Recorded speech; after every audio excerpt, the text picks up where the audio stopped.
கிறிஸ்துவுக்கான கண்பானவர்களே, ஆண்டவருடைய திருப்பெயரிலே உங்களை வாழ்த்தி ஆசீர்வதிக்கிறேன். கடவுள் இந்த புதிய நாளிலே தம்முடைய அன்பை வழிகாட்டி நம்மை ஆசீர்வதிப்பாராக. ஒரு வசனத்தை உங்களுக்கு முன்பாக வைக்கிறேன். அது பரிசுத்த மத்தேயு நற்செய்தி நூல் 22ஆம் அதிகாரம் 39வது வசனம். இதற்கு ஒப்பாயிருக்கிற இரண்டாம் கற்பனை என்னவென்றால், உன்னிடத்தில் நீ அன்பு கூறுவது போல் பிறனிடத்திலும் அன்பு கூறுவாயாக என்பதே. அன்புக்குரியவர்களே, இந்த வார்த்தை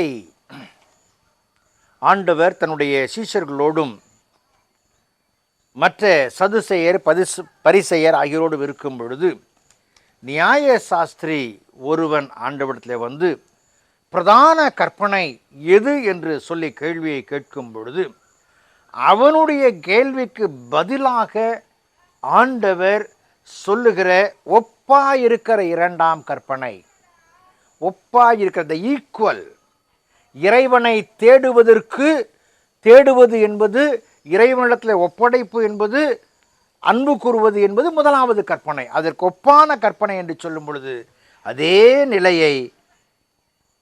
நிலையை பிறனிடத்திலும் காண்பிக்க வேண்டும் என்று சொல்லுகிறார்.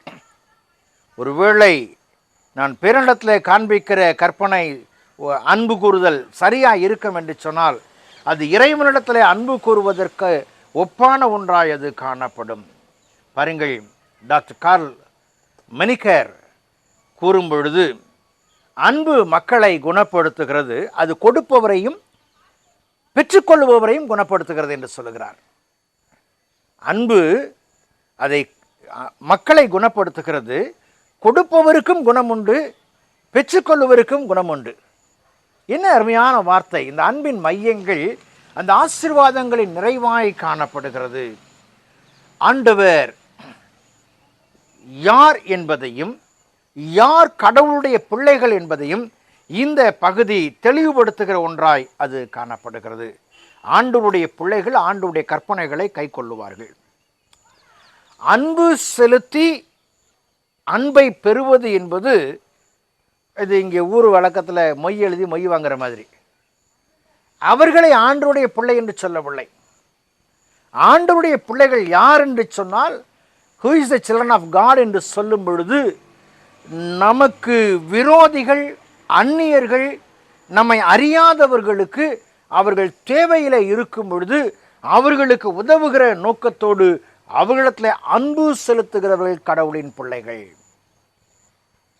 பாருங்கள், நாம் அக்கிரமக்காரராய் இருக்கும் பொழுது கடவுள் நமக்காக மரித்தார். நாம் பாவிகளாய் இருக்கையிலே என் ஆண்டவர் நமக்காக தன்னுடைய ஜீவனை தந்தார். நான் இருளின் அந்தகாரத்தில் அடக்கும் பொழுது எனக்கு வெளிச்சத்தை தரும்படியாய் இந்த உலகத்திலே தேவன் வந்தார். அப்படி என்று சொன்னால், இன்றைக்கு ஆண்டவருடைய பிள்ளைகள் என்று சொல்லுபவர்கள் அனைத்து மக்களுக்கும் நலங்களை தருவதற்கு ஏற்ற மக்களாய் காணப்பட வேண்டும். அவர்கள்தான் கடவுளுடைய பிள்ளைகள். They are the children of God. அன்புக்குரியவர்களே, இன்றைக்கு ஆலயத்திற்கு சென்று வரும் பொழுது நம்முடைய மனநிலைகளில் நான் யாருடைய பிள்ளை என்கிற உணர்வோடு கூட வருவோம் என்று சொன்னால், நான் யாருக்கெல்லாம் உதவுகிறேன், யாருக்கெல்லாம் அன்பு செலுத்துகிறேன், அதில் அறியாத எத்தனை மக்களுக்கு செய்கிறேன் என்று சொல்லி நாம் சிந்திக்கும் பொழுது, என் ஆண்டவர் என்னை அழைத்த நோக்கம் அங்கே நிறைவேறுகிற ஒன்றாய் காணப்படும்.